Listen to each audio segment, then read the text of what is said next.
Poser une série de questions qui met en cause la libération, la condamnation de Tombong Wali et le dossier Mamadou Diop. Vous l'avez l'illustration la plus parfaite que la justice est indépendante. Je vais vous dire, mais rappelons-nous quand même, lorsque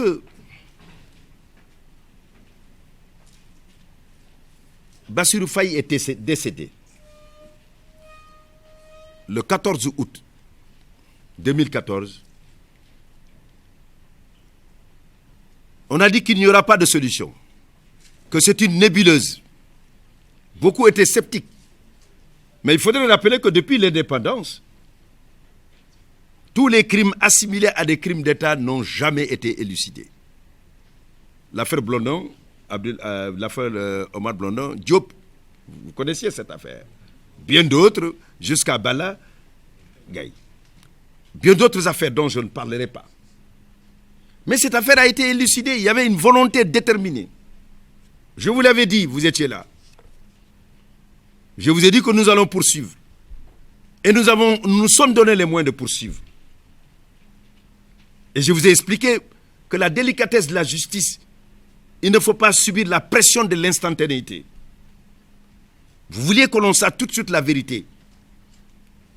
Vous savez, en droit, on dit il peut y avoir des présomptions graves et concordantes. Tombong Wali, parce que vous en parlez, était sur les lieux. Il ne devait pas être sur les lieux. Il était permissionnaire. Il n'était pas en service. Tombong Wali avait une arme. Il ne devait pas la posséder. Cette arme, il y a une balle qui manquait. Les premières investigations ont laissé entendre, au regard de tous les éléments, qu'il y a des présomptions. C'est-à-dire qu'il y a des indices graves et concordants, ce qu'on appelle les indices graves et concordants. Ça peut justifier une interpellation. Mais arrivé auprès du juge, qui ouvre son information, lui va plus loin. L'exigence déjà d'une autopsie était faite. Et on a pu découvrir que l'arme qui a tué est passée par le front pour sortir par la nuque. Et que son arme, c'est une balle de 9 mm. Et un pistolet automatique. Toutes les armes qui ont été utilisées par les policiers ce jour du 14 ont été mises ensemble. Et pour savoir si une des armes était concernée, nous avons demandé par le souci de vérité de faire venir un expert balistique. Et nous avons constaté au Sénégal que nous n'en avons pas. On a demandé à la coopération internationale, que ce soit au niveau du Canada, de la France, et la France l'a fait. Et on a su que c'est un pistolet automatique. Et parmi les armes qui étaient là, le pistolet automatique n'était pas là. Il a disparu. Il n'était pas là. Donc la personne qui était là, après les investigations, le juge, lui, pour mieux savoir, a voulu savoir les communications téléphoniques, réquisitions à la Sonatel. Quelles sont les personnes qui sont là-bas? Qui était en contact? À partir de toutes les investigations qu'il y a, le procureur qui avait poursuivi, le juge d'instruction, c'est lui qui juge, celui qui fait son investigation, arrive à la conclusion que c'est un autre qui en réalité est beaucoup plus impliqué, beaucoup plus proche de ce qu'on peut considérer comme le coupable. Parce qu'il y a eu des témoignages accablants. Vous connaissez Seb Diagne. Il était présent sur les lieux. Il était à 30 mètres. Il dit, j'étais là, j'étais avec mon ami, j'ai bien vu, j'étais avec Bassirou Faye, j'ai vu celui qui a pointé, voilà, il était de quel teint, voilà, c'était sa taille. On a mélangé pendant la reconstitution plusieurs personnes, il est revenu sur la même personne.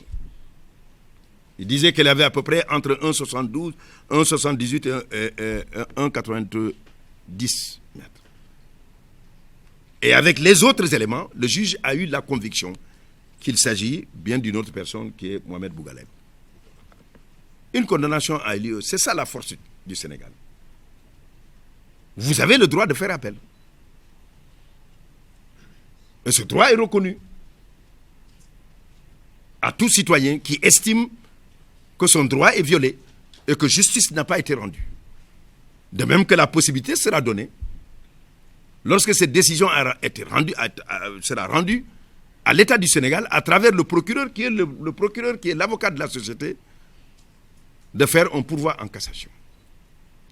Donc nous en sommes là. Il ne faut pas dire que c'est une erreur judiciaire. Non.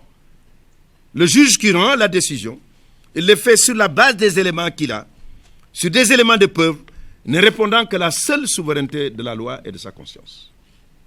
C'est ça l'élément. Ce n'est pas ça l'erreur judiciaire. L'erreur judiciaire, c'est lorsque totalement, dans une situation où, rien ne pouvant, en tout cas, fonder la culpabilité d'une personne et finalement qu'on en vienne à condamner un innocent. On n'est pas dans ce cadre-là.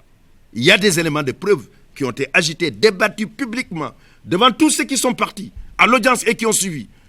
Et c'est à la suite de ce débat contradictoire que le juge s'est fait sa conviction. C'est un débat qui était un débat public. Il n'était pas à huis clos. Donc, et les Sénégalais ont assisté à ce débat-là.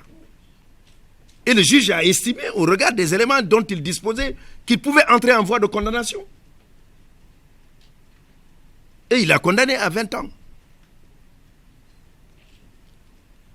Ils ont fait appel.